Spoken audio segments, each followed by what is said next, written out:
键时刻，我是陈莹。刚过了一个跨年夜，你看到了这个是上海的外滩，在这边很多民众聚集，但是这个现场是不是有一种这个不寻常的平静呢？而难道民众连对新年的一个期待跟盼望，只能默默放在心里吗？在中国浙江，不能够释放爆竹，不允许民众的聚集。在外滩，警察是比民众还要多。但是呢，不能放烟火就算了，中国老烟枪不能忍受的是，连香烟都不能抽了吗？因为快抽不起。不过呢，在这个时候，最让习近平担心的，恐怕是中国的铁杆兄弟伊朗境内的反政府的街头暴动。就是因为呢，这样子的一个暴动，让人仿佛看到了1991年苏联解体的影子。而伊朗如果变天，习近平他要如何对待呢？会怎么样牵动包括台湾在内的世界局势？好，今天我们同样邀请到了几位来宾要跟我们一起讨论。首先是财经专家黄世聪，陈好，大家好；时事评论员张宇轩，大家好；另外是资深媒体人吕国珍，大家好；还有资深社会记者王瑞德，大家好；以及战略专家林廷辉，大家好。资深社会记者林玉峰稍后会加入我们。所以好，世聪，我们看到了这个跨年夜不是应该要非常的欢乐、非常的热闹吗？为什么在中国如此的平静？对，没错。我们目前为止来说，让大家觉得这个今年的跨年夜非常的不平静。一个当然是伊朗。为什么伊朗？因为事实上现在我们在现在录影的同时，伊朗现在在全国大罢工啊，全国暴动的一个状况。现在他们想要推翻神学政权，所以现在的这个哈米尼呢，他现在是一个头两个大，甚至他有传言说他跟俄罗斯啊、跟白俄罗斯求救啦。他现在很多这个基地的这个军人呢，也都已经可能基地都被这个民众占领的这个状况。那甚至我们这几天有一个非常有名的画面嘛，就是类似6·4天安门的事件的时候，有一个人呢把全身罩住的时候，挡住这个军警人员来抓捕我的这个同伙的这样的状况，看到了6·4的影子。对，没错。所以呢，事实上现在整个伊朗来说的话，在整个跨年夜的过程里面来说，整个全国都不平静。好，那在伊朗不平静的这个过程里面来说的话，中国呢却是在跨年夜是异常的安静。主要原因就是因为伊朗目前的问题来说，让中国非常担心。万一伊朗有个风吹草动，民众聚集的时候，那恐怕对中国的政权会有若干的这个影响。是，所以我们看到在中国呀，很多民众说跨年跨了一个寂寞，但是大家想知道习近平到底在怕什么？对，没错。好，我们先给大家看一下这个今年中国的这个画面，大家觉得说到底在怕什么？我们也不知道他怕什么哈。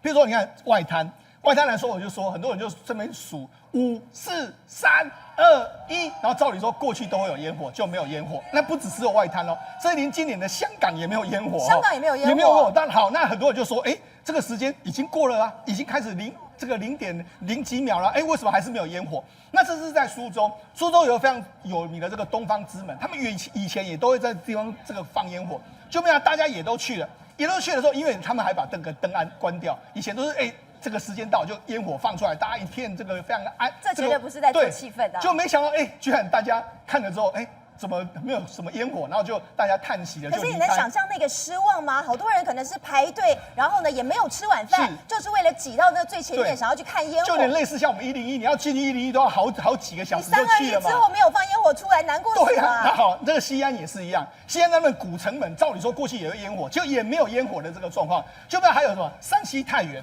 他甚至山西太原是原本有要举行跨年晚会，就没想到他就说因为不可抗力之元素就临时取消，然后大家都说到底是哪方面的因素啊？大家讲来听听嘛，所以大家觉得很奇怪。好，那么讲相对于中国这么的这个安静，我们看到全世界当然除了我们台北101的烟火，大家也非常的这个好评之外，最有名的当然就是哈利法塔。哈利法塔来说，你看哈利法塔的这个烟火来说，哇，真的是相当的漂亮，甚至在阿布达比，他不是放了60分钟的烟火吗？全世界最长的60分钟烟火，大家想说有必要放成这个样子吗？但这就是大家开心嘛，大家过年嘛，对不对？那甚至还有这个巴西的里约热内卢也是一样，对，大家全世界都在放烟火。那里约热内在河边放，那我们台北来说，我们双北来说的话，这个8点多在这个淡水河那边放，然后这个12点又在这个101放，大家都在放，那全台湾各地都在放烟火啊，大家就是这才是有这个过新年的气氛嘛，对。那我觉得其实里面最有过新年的气氛，我觉得是哪里？大家知道吗？是在哪里？菲律宾。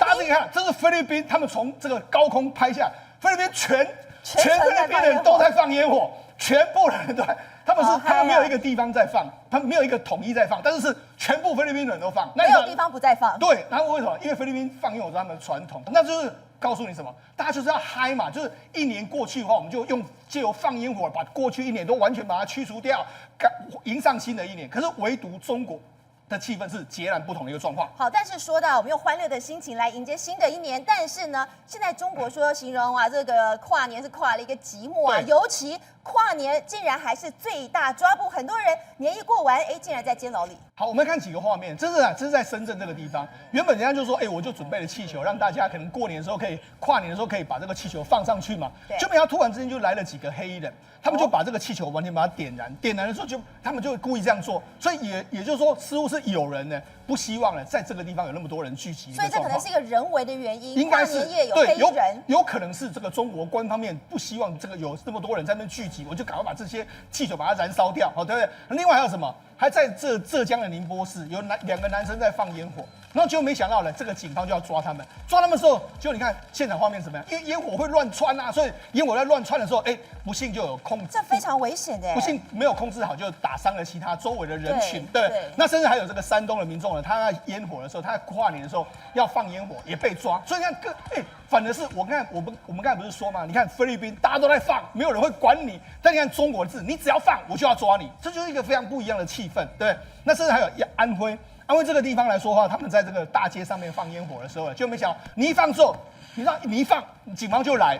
警方就说这是谁放的，他一定要知道这是谁放，就被抓走了一个状况。甚至还有人这个在江西这个地方，我放烟火，就没想到警方追我。警方追我的时候，我就跑让警方追。那警方你看，警方的警车在整个中国的跨年夜的夜里面来说，警方没有在追犯人，他们在追什么？追烟火。你只要放烟火，我就去追你的一个状况。甚至还有这个北京的警察，他就在外面等，他等你放完了之后，反正你已经会回家嘛，我就等你放完之后，我就把你抓走，守株待兔。对，你知道守株待兔，等你放完了之后，快要放完，你看太过分了吧？跨年夜也不能放烟火，大家都觉得很奇怪，对不对？那甚至还有江西的民众就说这样，好啦，你既然要抓我的话，那怎么办？我就滑到把船滑到湖中央，我那放烟火，你能够怎么样？你哪知道我是谁？对，就这样。可不可以在岸上等你也可以？所以那实际上这个整个中国气氛就不太一样，甚至有些人就说，我们要去聚集，像我们要在南京来说，他们最有名的就是新街口的广场，广场中央有一个孙中山的这个铜像嘛。那照理说，过去一段时间，他们都有很多人聚集在这边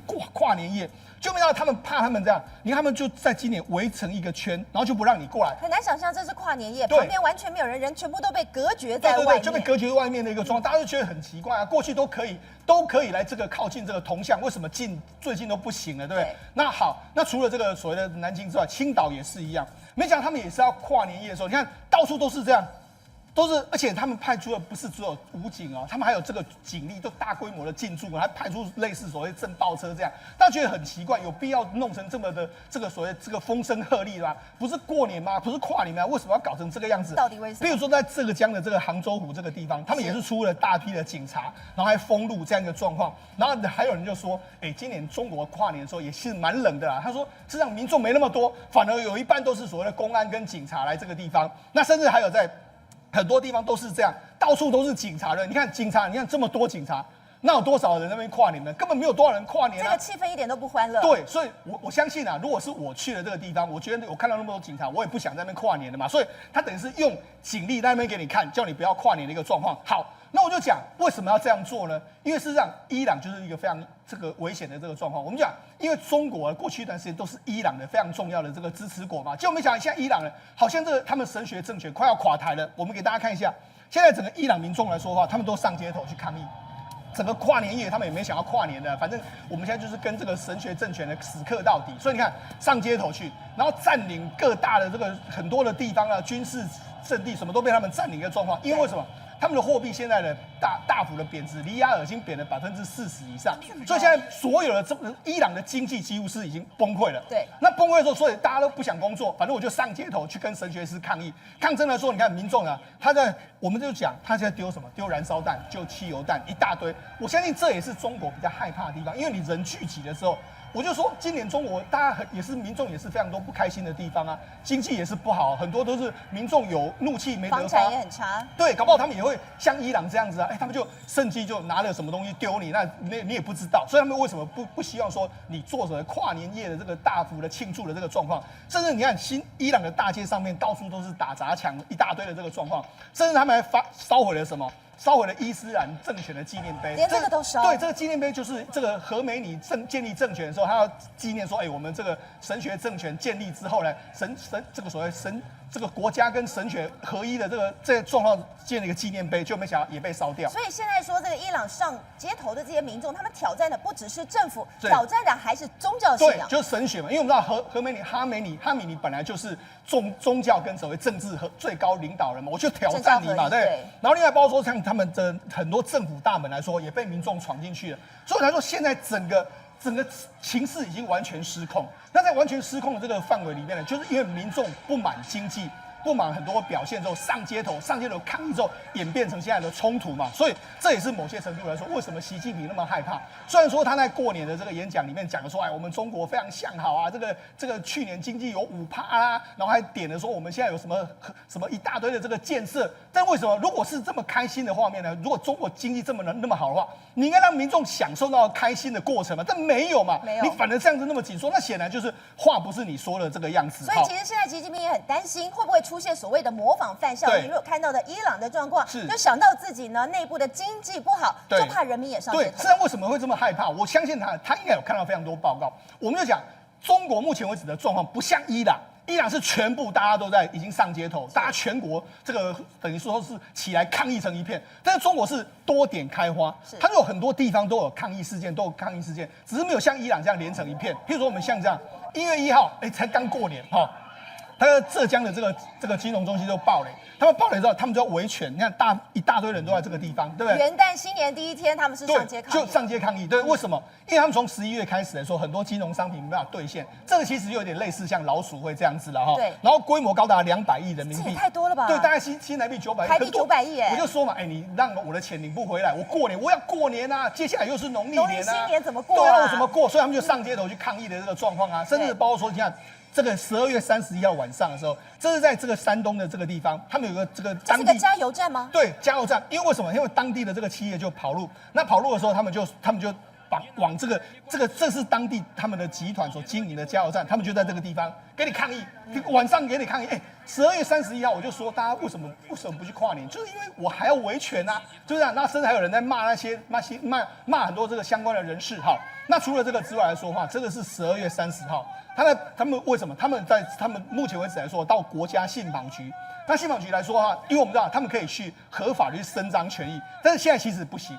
现在你去的话都会被抓，就是说你不能够真的来这个伸张你的这个。你看，这是外面的信访局的人员，好不容易你走到这个地方，想说，我终于可以把我的东西呢呈出去了，但是没办法，他们就开始怒打。那你说很多是民众啊，那你想为什么民众会打他们？这后面搞不好他们也都是不一样的这个状况，所以你就知道，事实上现在整个状况来说啊，中国内部人士都是完全风声鹤唳。那甚至我就跟大家讲，中国内部也没办法知道所谓伊朗的这个情形，他们很多地方都有围起这个栅栏、围起护栏这样的状况，不让你进去很多地方。那甚至他们对伊朗的消息，其实现在也是封锁。所以其实民众他们其实并不太清楚说现在伊朗发生什么事情，但是他们也是有非常多的这个怒火啊。可能今年以来的很多经济的不好的这个状况，像刚才这个陈莹提到了，房地产也不好啊，经济表现那么不好来说，这些怒火都是在的。所以在整个过年的过程里面来说，为什么不让你庆祝？因为他很担心说，万一擦枪走火之后呢，他也无法控制住局面。好，所以国正，我们看到中国的新年呢，大家是一片的平静，也不能够放烟火，民众也不能够有所谓的新希望吗？尤其现在还传出有很多老烟枪，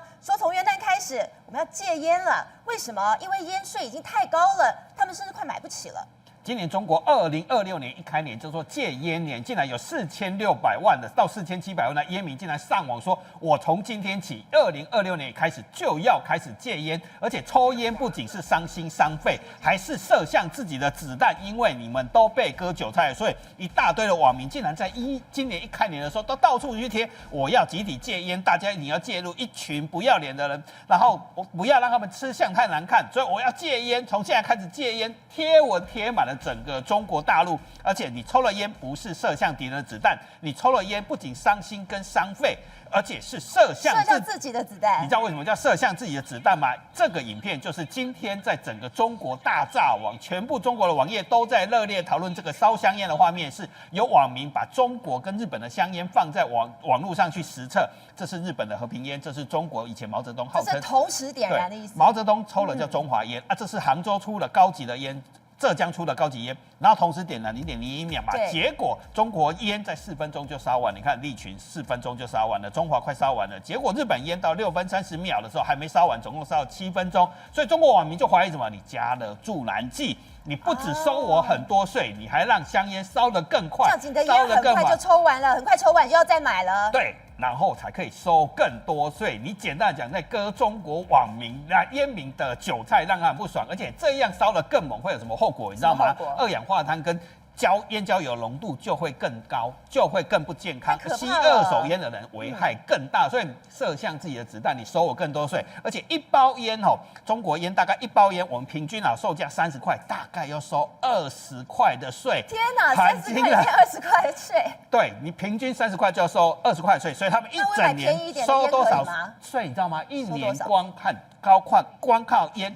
收了1.6兆人民币这也是人民币比个人所得税1.45兆而且这只是烟草的税，只是烟草的税哦。所以今天他们就很不爽，就是说你今年开始还要涨我的烟，多收我的税，而且还加了助燃剂，你不是在害死我吗？那我们来这里讲，中共政权其实是靠烟来维系它的政权很多人不知道香烟这么厉害，烟整个是中国非常独特一个商品。以云南中烟最大的烟草公司叫云南中烟，你知道营业额有多少吗？多少？一年有2500亿人民币。我的天哪！那什么叫2500亿的概念？就是跟我们的电子5哥的老大广达差不多，广达一年。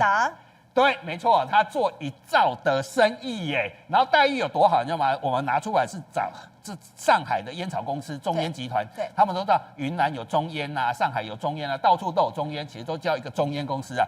然后他的薪水有多少？你知道吗？18万人民币，天哪，相当中国普通工人5倍。重点是什么？你知道吗？起薪虽然不高，大概有80万台币左右，但是年终奖金有8个月。年终奖金8个月，烟抽越多，你年终奖金就会多啊。对，所以他们说什么？这不是铁饭碗，这是不锈钢的饭碗，而且是纳税大户，工资待遇太好了，然后福利。奖金拿出来吓死人！我自己就去过云南昭通，我跟姚慧珍去过了，他们真的福利非常好，而且现场还用机器人在生产烟都是自动化的设备，所以员工工作其实蛮轻松的。但我重点告诉你，其实能够在香烟公司上班、中烟工作上班的，其实都是正气合一。他们国家叫做正气合一。什么叫正气合一？你知道吗？政府官员在制定香烟相关的政策，然后一边制定政策一边卖香烟，我以为你说一边在抽烟当然也抽烟了所以他们叫国家烟草专卖局，顺便管各地的中烟，所以他们叫全世界独特的正气合一。所以包括种植啊、采购、生产、分销跟销售，其实都是同一个人马，两个招牌。简单讲，管政策又管卖东西，所以这会造成什么现象？你知道吗？什么现象？烟的市场我说了算，所以97%都被中国共产党垄断。其实他们都是党员，能够领这么好的薪水都是党员。好，这是我15年前跟姚慧珍一起，因为有个台湾媒体参访了，到云南昭通就是刚才讲了云烟公司，云南的中烟公司我们简称云烟2500亿啊。我去一个非常偏僻的城市叫昭通，海拔2000多公尺，而且非常偏远的高原城市。你说这是你什么时候去的？2010年跟姚慧珍一起采访去的，因为刚好有一家公司在台湾挂牌，那时候流行 TDR，所以有一家公司去那边做包装的生意，然后叫云南昭通卷烟公司。结果去看的时候才发现，哇，原来烟草公司待遇这么好，难怪他们要靠烟来扒人民的皮，全部都是自动化生产，而且里面都是机器人跑来跑去。15年前就用机器人，而且是非常偏僻的城市，所以人家营业额追上广达有它的道理。所以人家成本一定很高但没关系，他也赚很多当然赚很多因为什么说？今天这场抗议可能会让中共政权垮台，他们非常紧张的是，因为烟收的税真的很高。我来讲说中国大陆的烟有多贵，你知道吗？这是黄鹤楼，这个湖北的中烟为了纪念辛亥革命，奇怪，辛亥革命又不是你们的，然后他们纪念辛亥革命，你知道一条烟卖多少钱？你知道吗？我们现在看的都是人民币不是台币3万块台币，一条3万人民币，等于一包烟要3000块台币，等于3000块人民币等于一包烟要12000块台币。然后刚才不是怎么抽得起太厉害了辛亥革命是他们的，然后怎么什么时候变他们的我也不知道，然后纪念就可以卖到3万块，然后再来我刚才讲不是利群被拿出来上的富春山居图，所以它标榜的是什么？把富春山居图这个名画把它放在里面这样可以卖2万块人民币一条，等于一包烟要2000块。所以它叫什么？各地政府的钱袋子，然后各地方省份的生命线，包括云南这种、贵州这种省份都很穷，因为我去昭通那个地方非常的穷，但是当地的经济又有点好，原来都是钱袋子跟靠这个在收税，甚至有时候夸张到什么地步，你知道吗？那时候陆客来台湾很多的时候，你可能从来没看过有阿里山烟。还有日月潭烟，这台湾的吗？没错，这个有，你都没有看过说有卖过这烟，因为他们烟真的是满地，说有湖北烟、黄鹤楼、有富春山居，还有泰山烟，还有阿里山烟跟日月潭烟。啊，这个是怎么来？你知道吗？一个观光客一条司机那时候带陆客来买烟可以赚700块台币，一条烟就可以赚700，难怪他们喜欢从人民身上去捞钱。而结果烟是哪里来的？其实导游就讲了实话，其实是贴上台湾的公司的招牌。其实什么烟焦油啊、滤嘴都是中国大陆的生产，所以抽烟抽得很凶。中国有4亿烟民，连台湾都有阿里山日月潭烟。那这一次为什么炸锅？炸锅的原因是因为他们实在受不了了。为什么受不了？是因为他们讲，其实是为什么大家有几千万人说要戒烟，是因为2026年又要涨2成，不但是贵，还要再涨价，就是从今年开始。今年开始为什么4700万？因为你还要给我涨2成，你已经收1.6兆的税，如果再涨2成，可以再收3000多亿的税人民币哦。然后再来还禁售10块以下的烟，意思是说太便宜烟我收的税太少，我还不准你卖，所以让现在已经很多人失业了，你还不让我抽便宜的烟，你是要扒我更多的皮吗？这就是他们抗争的地方。再来，他们也所有的烟民都意识到一件事情，把经济搞这么差，你以为电动车中国世界第一，你真的有赚到钱吗？其实没有，各个电动车公司都没有缴税，所以税都是谁在缴？电动车，你看财政补贴与赠与免税，像人们正式创税，所以简单讲，电动车是没赚钱的。大家都靠什么？靠香烟在赚钱，所以他们中国网民只有拿一个东西出来比较啊，你知道航母是怎么来吗？中国一年收香烟的税大概1.6兆。国防预算到1.8兆，所以为什么要涨2成？是因为可以弥补这个，可以继续造航母、火箭跟军武，其实都是要靠收税的。所以为什么引起这么大的反弹？就是你经济也没搞好，我收入没有增加，你还要扒我更多的皮。所以2026年开始烟民大反抗，就是因为这样。好，所以现在呢，中国经济的萧条，但是更伤心的是，难道连我煮的时候连抽烟都不能抽了吗？因为太贵了。不过廷辉，其实我们刚才有讲到说啊，今年的过年，整个这个维安的工作做得滴水不漏，就是很怕看到这个中国铁杆兄弟伊朗目前在街头暴动的影子。为什么习近平如此害怕？对，这个伊朗它不是只有集中在它的首都德黑兰来进行这个暴动而已哦，它其实是每一个省份都有暴动，而这个暴动的成员呢，除了工人之外，另外呢还有很多大量的学生加入哦，大概有10几所以上的大学的学生都加入。那其实最主要的抗议的这个原因是因为就是通膨。你要通膨来讲的话，从今年6月一直到现在来讲的话，它通膨总共涨了将近40%到50%左右，通膨涨了40%，对它的币值来讲。相对美元来讲的话，完全是崩溃的状态哦。那今天来讲，为什么会产生这个现象呢？那就是因为在今年年中的时候，记不记得这个川普不是下令呢，去打击这个伊朗可能这个核设施吗？然后呢，以色列也动手了嘛。那今天那个政权呢，就哈米尼政权来讲的话，还在那个位置上，但是呢，它底下的很多的事情没办法处理。比如说什么事情呢？它现在全世界的所有的伊朗的这个原油，其实都被制裁的。它在海外的所有的资金都被冻结的。那今天它只能卖石油给谁？只能卖给中国。那卖给中国之后呢？其实现在伊朗它大部分出口的石油有90%是给中国的，但是中国能够给它什么东西？给美元吗？不是嘛，一定要用人民币支付嘛。那你用人民币支付的话，那你这个伊朗它没有美元去购买国际社会的物品的时候，因为人民币没有流通嘛，所以他拿了一手人民币是完全没有，他只能够在跟中国对废值嘛。那因为等于说在跟中国买这个其他的东西来讲的话，中国可能又上下其手，又可能又污掉或怎么之类的。是那。他又没有美元啊，这个可以去在国外买一些东西来平抑他国内的物价的时候，这时候人民就暴动了嘛，因为人民的生活是最重要的，所以现在已经很多伊朗人民都在怀念那个巴勒维政权，就是以前他们的这个王室政权甚至于说希望能赢回这巴勒维政权。那本来当初川普就有打算，是不是要把这个哈米尼把他拉下台？那当时这个哈米尼啊，赶快去跟川普求情哦。那时候的话，川普把他留在这个位置上，但问题是，他现在伊朗如果连财政部长自己都下台了，还有他的总统都承认说这个通膨的事情他无法解决这个事情的话，那就代表说这个政权其实是治理上已经垮台了，你知道吗？也就是不只是他的政权可能要垮台，他的经济上也要崩溃了。是，那如果因为它经济崩溃的原因，其实我认为哦，也跟中国的经济是有关系的，是连因为在一起的吗？中国的经济状况不好的情况之下，也联动拉抬了，包含这个伊朗的经济也下滑，它没办法处理嘛。那中国如果今天还有钱的话，大量的资助伊朗，伊朗本来就可以活起来啦。但是为什么它钱没有嘛？对不对？所以现在你看从这个伊朗这个端倪看得出来啊，就邪恶轴心哦，好几块角。